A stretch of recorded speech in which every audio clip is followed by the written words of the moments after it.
قرآن مجید کی یہی وہ آیت کریمہ ہے کہ جس کے متعلق حضرت عثمان ابن مظعون رضی اللہ تعالیٰ عنہ کا فرمان ہے کہ جب میں شروع کے اندر دامن اسلام سے وابستہ ہوا تو مجھے شرم و حیا اور عار محسوس ہوتی تھی کہ میں مسلمان ہو گیا ہوں. ایمان میں داخل تو ہو گیا تھا لیکن شرمندہ رہا کرتا تھا کہ میں اسلام میں داخل ہو گیا، میری قوم کے لوگ مجھے کیا کہیں گے.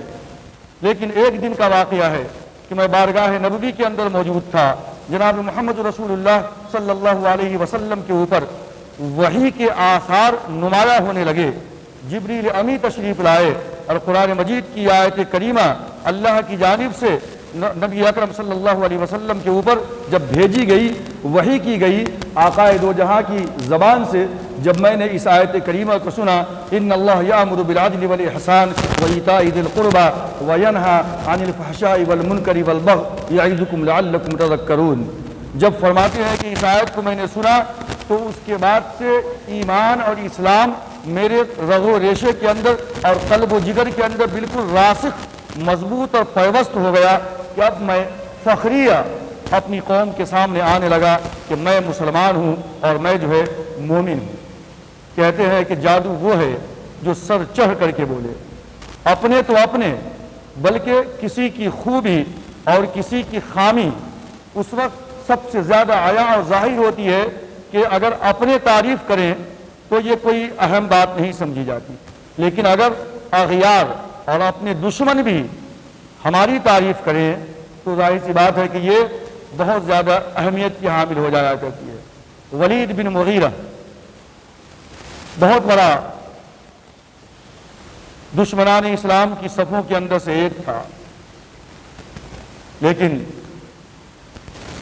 ایک مرتبہ کا واقعہ ہے، یا ولید بن عتبہ ہے کہ پورے کے پورے مکہ کے سرداروں نے ولید کو اپنا قاصد اور اپنا سفیر بنا کر کے نبی آخر الزماں کی محفل کے اندر بھیجا کہ محمد رسول اللہ صلی اللہ علیہ وسلم کو تم اپنی طرف لانے کی کوشش کرو، اس کو کچھ اچھی چیزوں کے متعلق ان کو ابھارو. آپ کو کیا چاہیے؟ مال چاہیے، دولت چاہیے،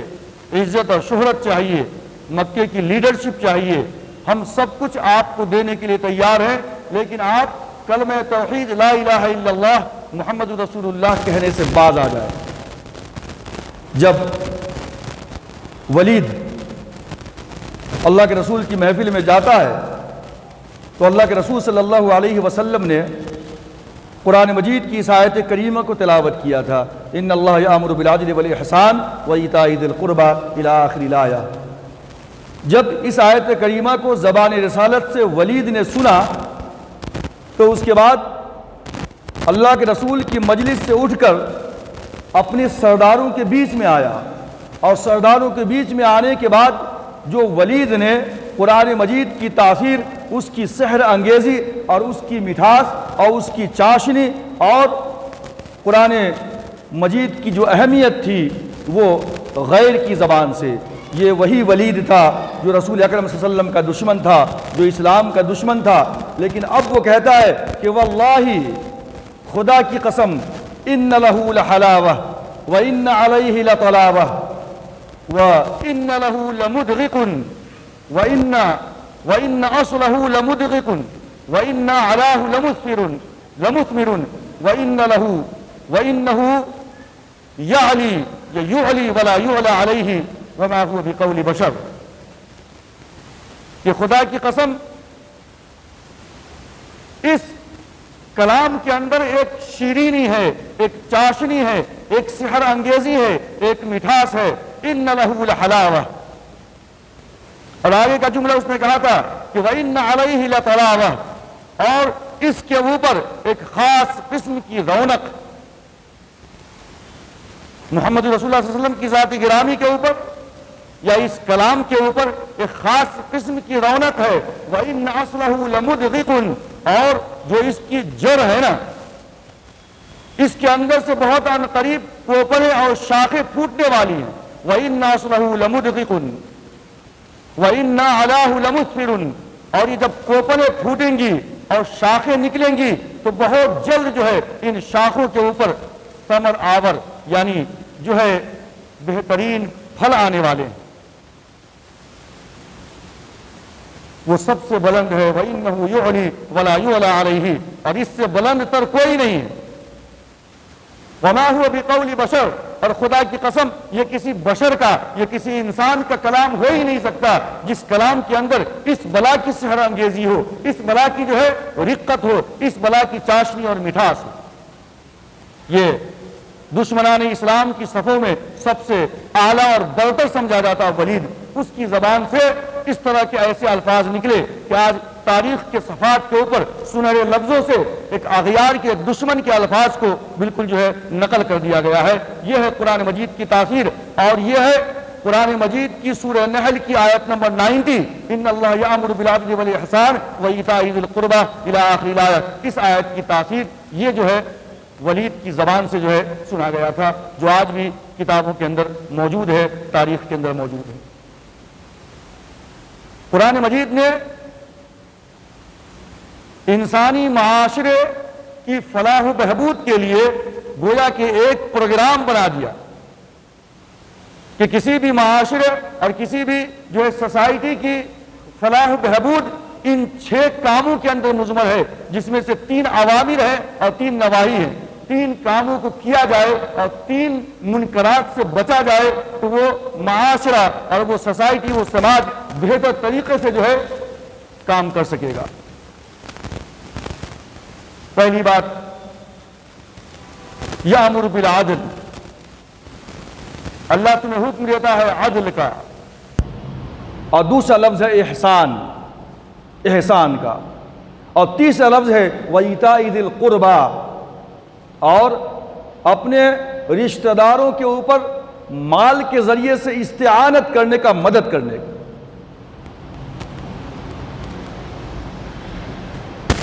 اب یہ عدل کیا ہے کہ کسی کے حق کو جو اس کا حق ہے اس کے مطابق اس کو دے دیا جائے، یہ ہے عدل۔ اور اگر کسی کو کسی کے حق سے زیادہ دے دیا جائے، یہ ہے احسان۔ حدیث کے اندر ہے کہ نماز اس طرح پڑھو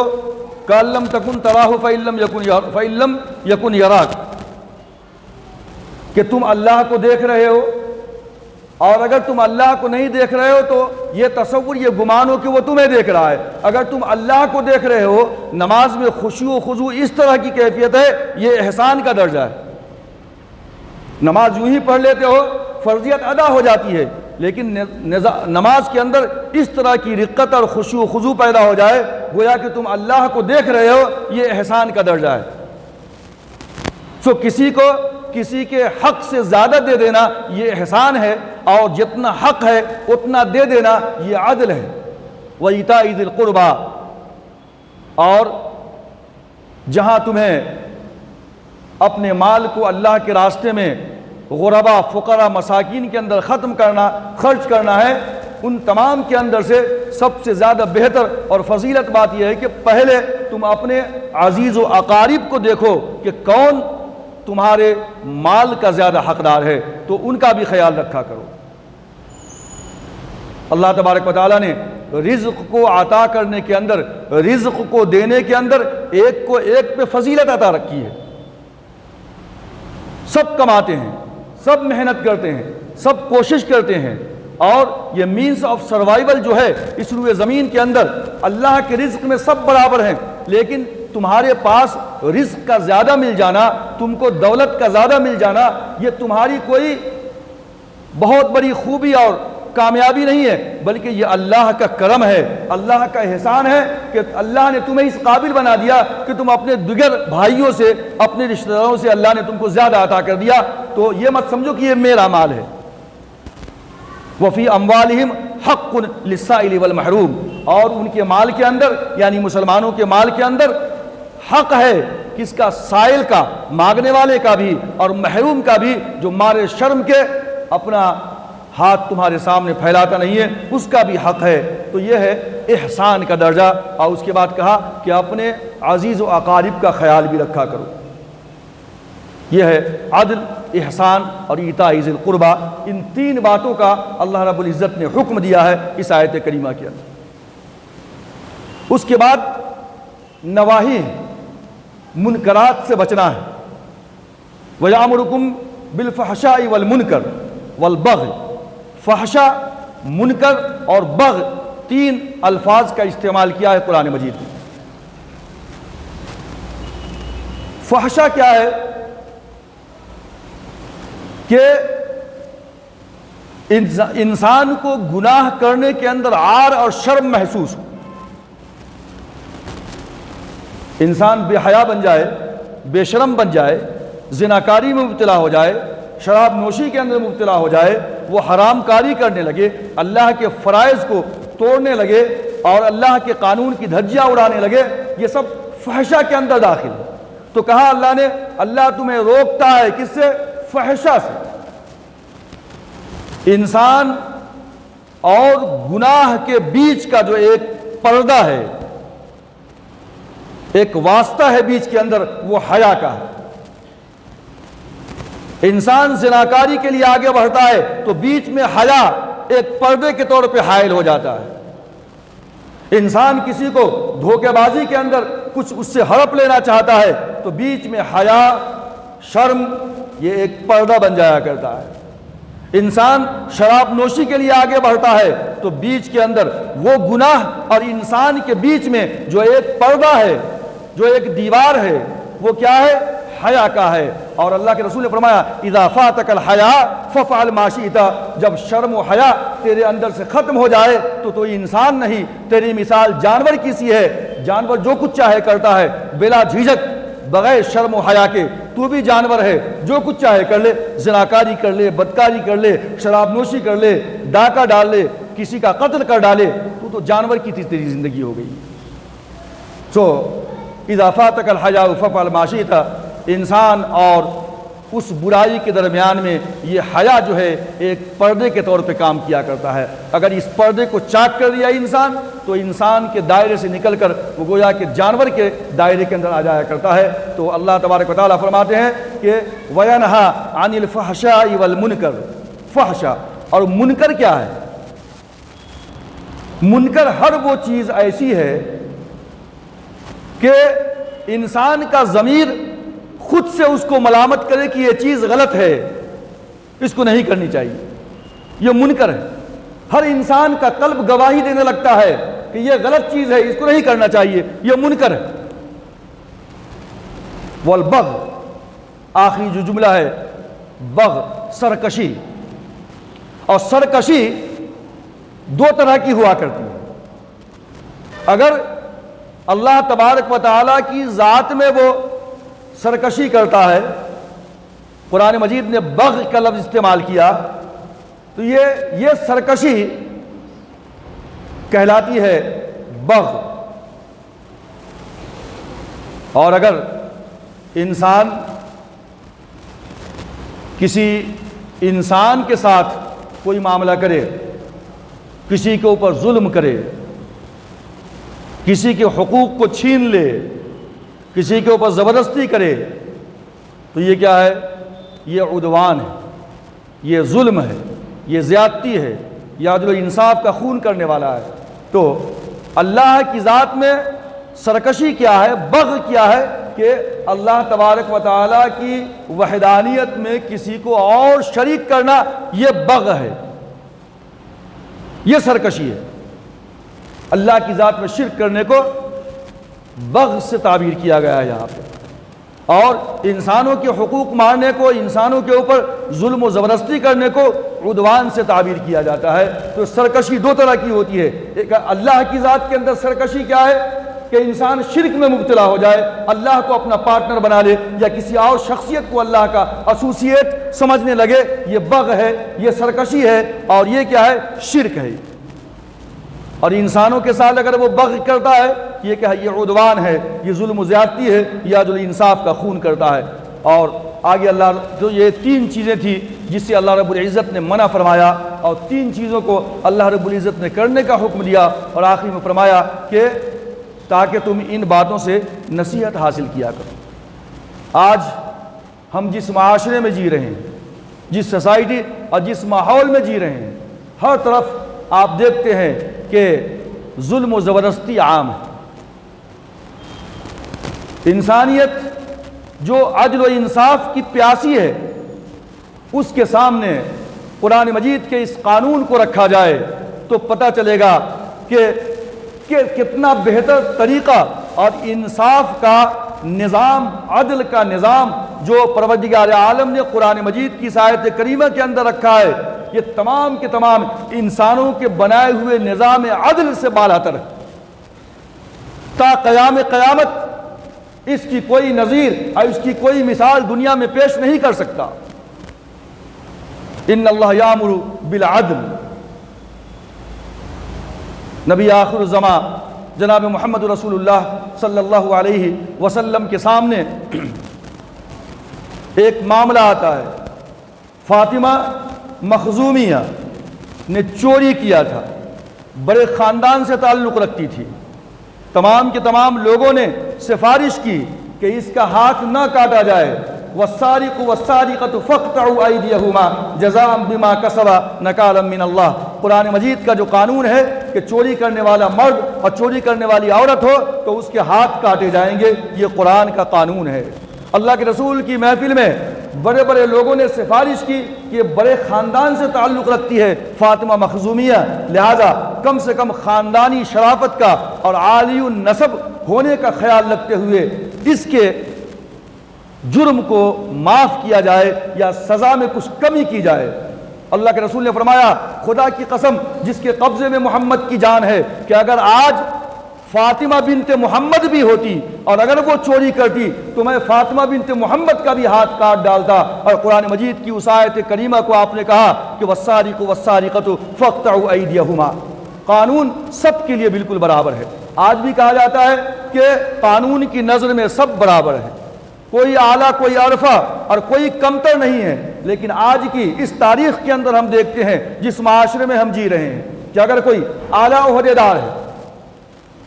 کوئی وزیر ہے، کوئی منسٹر ہے، جب تک کہ وہ اپنے عہدے کے اوپر فائز ہوتا ہے تو وہ کوشش کرتا ہے کہ کورٹ کی سیڑھی تک نہ پہنچ سکے، وہ طرح طرح کے ہیلے بہانے کر کے وہ جو ہے کورٹ کی سیڑھی تک نہیں پہنچنا چاہتا، وہ جج کے سامنے نہیں جاتا۔ جو بھی قانونی کارروائی ہوتی ہے اس کے منصب سے برطرف ہونے کے بعد یا اترنے کے بعد، لیکن کوئی اعلیٰ منصب کے اوپر ہے تو بہت کم ایسا ہوتا ہے کہ صحیح انصاف مل سکے کیونکہ وہ اعلیٰ مرتبے کے اوپر فائز ہے۔ لیکن قربان جائیے نبی آخر الزمان جناب محمد رسول اللہ صلی اللہ علیہ وسلم کے اس جو ہے فیصلے کے اوپر اور آپ کی جو ہے اس کارکردگی کے اوپر کہ صحابہ کرام کی مجلس تھی،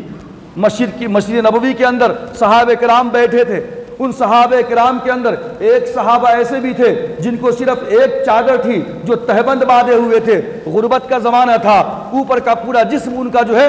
برہنہ کھلا ہوا تھا۔ اللہ کے رسول تشریف لائے، آقا دو جہاں کے ہاتھ کے اندر کھجور کا ایک تنا تھا۔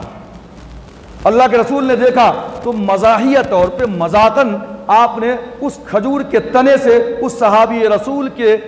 کمر کے اوپر یا آپ اس کی پیٹھ کے اوپر آپ نے کھجور کے اس تنے سے دے مارا۔ اب وہ صحابی کھڑے ہوئے اور کہا کہ اللہ کے رسول انصاف اور عدل کا تقاضا یہ ہے کہ آپ نے مجھے چھری ماری ہے اور میں بھی اس کا بدلہ لینا چاہتا ہوں آپ سے۔ اللہ کے رسول کی عدل و انصاف کے اوپر قربان جائیے، تمام کے تمام صحابہ کے سامنے اس سے بڑی شخصیت نہ آج تک پیدا ہوئی نہ کوئی پیدا ہوگی، اس سے زیادہ کسی کا اعلیٰ مقام نہ تھا اور نہ ہوگا اور نہ ہے، لیکن اتنی بڑی شخصیت تمام کے تمام صحابہ کرام کے سامنے کھڑے بالکل جھک جاتے ہیں اور اپنی پیٹھ سامنے بڑھاتے ہیں کہ لے لو بدلہ تم لینا چاہتے ہو۔ لیکن اس صحابی نے کہا کہ اللہ کے رسول یہ تو ناانصافی ہے کہ آپ نے جب مجھے کھجور کا تنا مارا تھا تو میرا جسم ننگا تھا، میرے جسم پہ کپڑے نہیں تھے، لیکن آپ کے جسم پہ قمیض ہے، یہ انصاف کا خون ہے، یہ کیسے ہو سکتا ہے؟ تمام کے تمام صحابہ کرام کے سامنے اللہ کے رسول صلی اللہ علیہ وسلم نے اپنی قمیض اتار دی، آپ کا جسم پورا ننگا ہو گیا اور جھک گئے اور کہا کہ لے لو، بدلہ لینا چاہتے ہو تو انصاف کا یہی تقاضا ہے۔ وہ صحابی آگے بڑھے اور اللہ کے رسول صلی اللہ علیہ وسلم سے چمٹ گئے، آپ کو لپٹ گئے اور کہنے لگے کہ میرے ماں باپ آپ پہ قربان، اللہ کے رسول میں آپ پہ قربان، آپ سے میں بدلہ لوں گا، یہ تو سوال ہی پیدا نہیں ہوتا۔ میرا مقصد یہ تھا کہ کم سے کم آپ کا کپڑا اتر جائے اور میرا کھلا ہوا جسم آپ کے جسم سے ٹچ ہو جائے، مس ہو جائے، تو مجھے ساری کائنات کی خوشیاں نصیب ہو جائے۔ وہ چمٹ گئے، وہ لپٹ گئے۔ یہ تھا رسول اکرم صلی اللہ علیہ وسلم کا عدل، یہ انصاف، جس کو قرآن مجید نے کہا ان اللہ یامر بالعدل، اللہ تمہیں حکم دیتا ہے عدل کا، انصاف کا۔ مدینہ کے بازار کے اندر ایک یہودی اور ایک مسلمان، دونوں کے اندر کچھ گفتگو ہوئی، کچھ اختلاف ہوا۔ اس اختلاف کے اندر یہودی نے قسم کھائی، اور وہ قسم کیا تھی؟ والذی فضل موسیٰ علی الانبیاء، اس خدا کی قسم کھاتا ہوں میں کہ جس نے حضرت موسیٰ کو تمام انبیاء کے اوپر فضیلت عطا فرمائی۔ جب یہ سنا صحابی رسول نے یہودی کی زبان سے کہ میں موسیٰ کی قسم کھاتا ہوں، کہ موسیٰ کے رب کی قسم کھاتا ہوں کہ جس نے موسیٰ کو علیہ الصلاۃ والسلام تمام انبیاء کے اوپر فضیلت عطا فرمائی،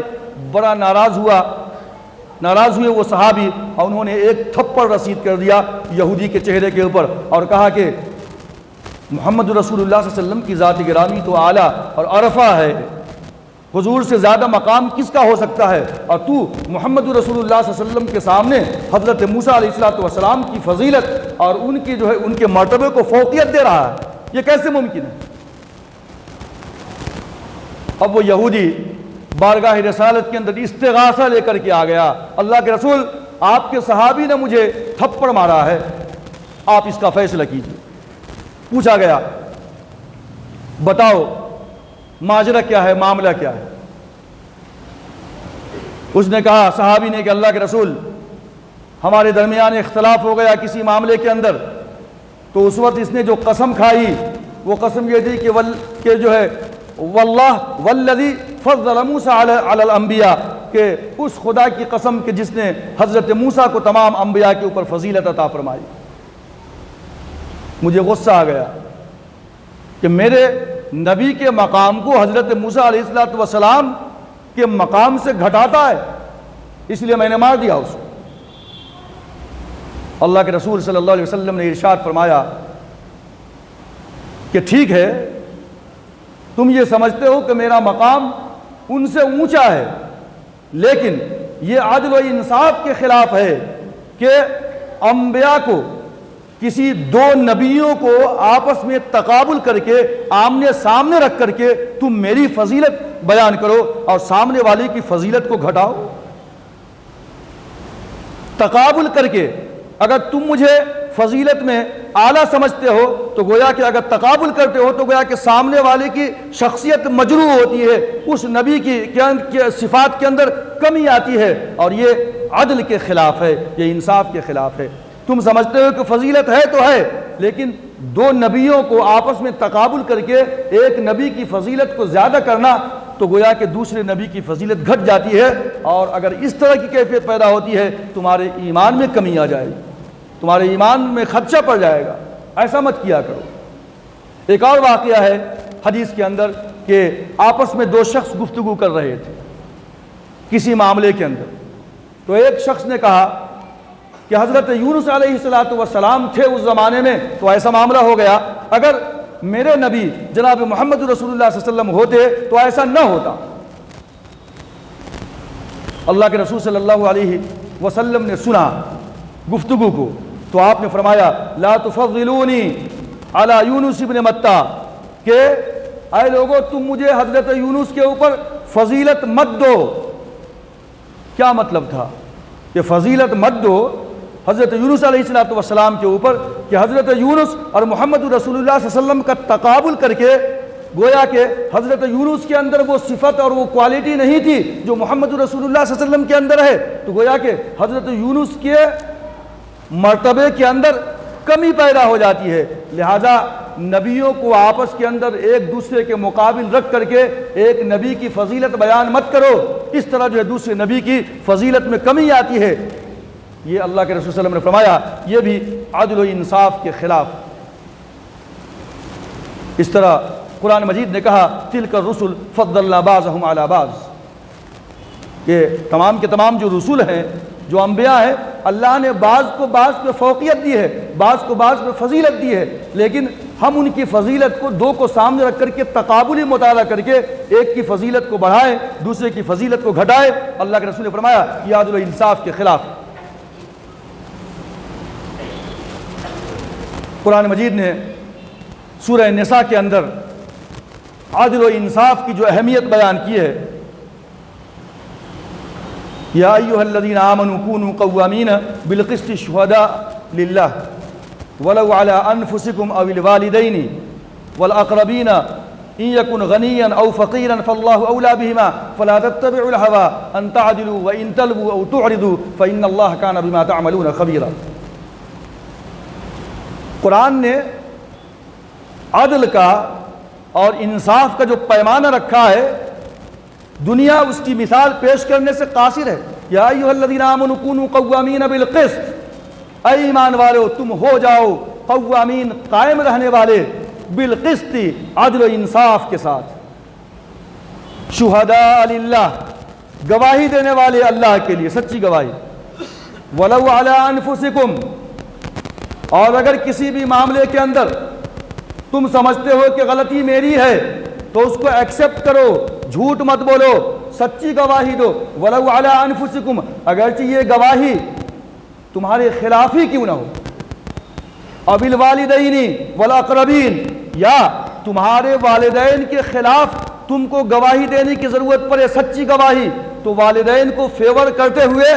ایسا نہ ہو کہ تم جو ہے عدل و انصاف کا خون کر دو، والاقربین، یا اگر تمہارے عزیز و اقارب اور تمہارے رشتہ داروں نے کوئی غلطی کی ہے اور ابھی انصاف کا معاملہ چل رہا ہے اور تم کو ایز اے گواہ بنایا گیا ہے، تم جانتے ہو حقیقت کیا ہے، تو رشتہ داروں کو فیور مت کرو، بلکہ جو سچائی ہے، اگر رشتہ دار کے خلاف گواہی دینا پڑے تو بھی گواہی دو، اپنے ماں باپ کے خلاف گواہی دینا پڑے تو بھی گواہی دو، تمہیں اپنے آپ کے خلاف گواہی دینا پڑے تو بھی گواہی دو، کیونکہ کونوا قوامین بالقسط، عدل و انصاف